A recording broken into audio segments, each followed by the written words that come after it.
नेपाल में आई भीषण बाढ़ ने भारी तबाही मचा दी है। अब तक 16 लोगों की मौत की जानकारी सामने आ रही है। 30 से ज़्यादा लोग घायल हैं और 105 भारतीय पर्यटकों समेत करीब 400 लोग लापता बताए जा रहे हैं। तिब्बत की तरफ से अचानक आया पानी इतना तेज था कि देखते ही देखते नदी के किनारे बसे इलाके इसकी चपेट में आ गए। सड़कें, पुल, घर और हाइड्रो पावर प्रोजेक्ट्स तक पानी में समा गए। सबसे ज़्यादा चिंता उन लोगों को लेकर है जिनका बाढ़ के बाद से कोई पता नहीं चल रहा है। और इस बाढ़ का असर सिर्फ नेपाल तक सीमित रहने वाला नहीं है, क्योंकि नेपाल से आने वाली नदियां भारत में प्रवेश करती हैं और अब बिहार और यूपी के कई इलाकों में भी अलर्ट जारी किया गया है। तो आखिर नेपाल में ऐसा क्या हुआ कि कुछ ही देर में हालात इतने बिगड़ गए? 105 भारतीय कहाँ हैं और बिहार यूपी के लिए खतरा कितना बड़ा है? पूरी कहानी समझते हैं। आज करीब सुबह 9 बजे नेपाल के रसुआ जिले में भोटोकेशी नदी का पानी अचानक उफान पर आ गया। रसुआ तिब्बत की सीमा से सटा इलाका है।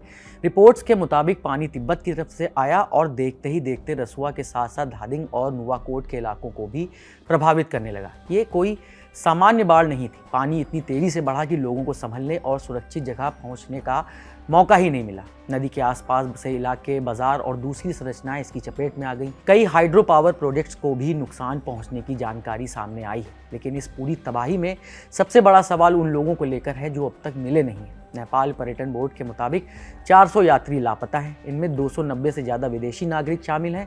विदेशी यात्रियों में सबसे ज़्यादा 105 भारतीय हैं। इसके अलावा 37 NRI भी लापता बताए जा रहे हैं। अमेरिका, मलेशिया, ब्रिटेन, दक्षिण अफ्रीका, ऑस्ट्रेलिया और नीदरलैंड्स के नागरिक भी लापता होने वालों की लिस्ट में शामिल हैं। हालांकि ये आंकड़ा अभी शुरुआती है और यात्रियों की जानकारी को वेरीफाई किया जा रहा है, लेकिन इतनी बड़ी संख्या में लोगों के लापता होने से चिंता बढ़ना लाजमी है। उधर बाढ़ ने जान भी ली है। बागमती प्रदेश पुलिस के मुताबिक अब तक 16 लोगों की मौत की जानकारी सामने आई है। रसुआ, नुवाकोट समेत कई जिलों में जान माल का नुकसान भी हुआ है। राहत और बचाव का काम लगातार जारी है। अब सवाल है कि आखिर इतनी बड़ी तबाही का पानी आया कहाँ से? नेपाल में शुरुआती जानकारी के मुताबिक बाढ़ का पानी तिब्बत की तरफ तेजी से आया। इसके बाद भोटेकोशी और त्रिशूला नदी का जलस्तर बढ़ा। पहाड़ी इलाकों में जब पानी अचानक इतनी तेजी से नीचे की तरफ आता है तो उसका असर बेहद विनाशकारी हो सकता है, जो कि दिख भी रहा है। और यही वजह है कि अब नज़र सिर्फ नेपाल पर ही नहीं, भारत की तरफ भी है। बिहार में अलर्ट जारी किया गया है। नेपाल से आने वाली गंडक, कोसी और दूसरी नदियों के जलस्तर पर नजर रखी जा रही है। गंडक से सटे 6 जिलों में खास अलर्ट बढ़ता जा रहा है। गृह मंत्री अमित शाह ने बिहार के मुख्यमंत्री सम्राट चौधरी से फोन पर बात कर हालात की जानकारी ली है और केंद्र की तरफ से हर संभव मदद का भरोसा दिया है। बिहार के डिप्टी CM और जल संसाधन मंत्री विजय चौधरी ने लोगों से अपील की है कि सतर्क रहें, घबराएं नहीं। उनके मुताबिक अगले कुछ घंटे बहुत अहम है। नेपाल से आया पानी त्रिशूली नदी के रास्ते देवघाट और फिर गंडक नदी तक पहुंच सकता है।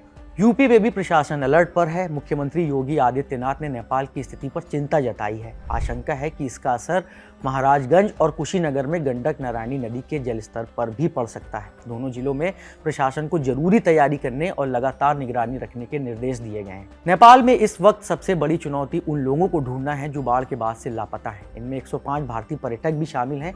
दूसरी तरफ भारत में बिहार और उत्तर प्रदेश की सरकारें नेपाल से आने वाले पानी के संभावित असर को लेकर सतर्क हैं। राहत और बचाव अभियान जारी है। ऐसे में जरूरी है कि लोग अफवाहों से बचें, प्रशासन के निर्देशों का पालन करें और स्थिति पर आधिकारिक अपडेट का इंतजार करें। नेपाल में आई इस विपदा पर हमारी लगातार नजर बनी हुई है। पल पल के अपडेट्स हम आप तक पहुंचा रहे हैं।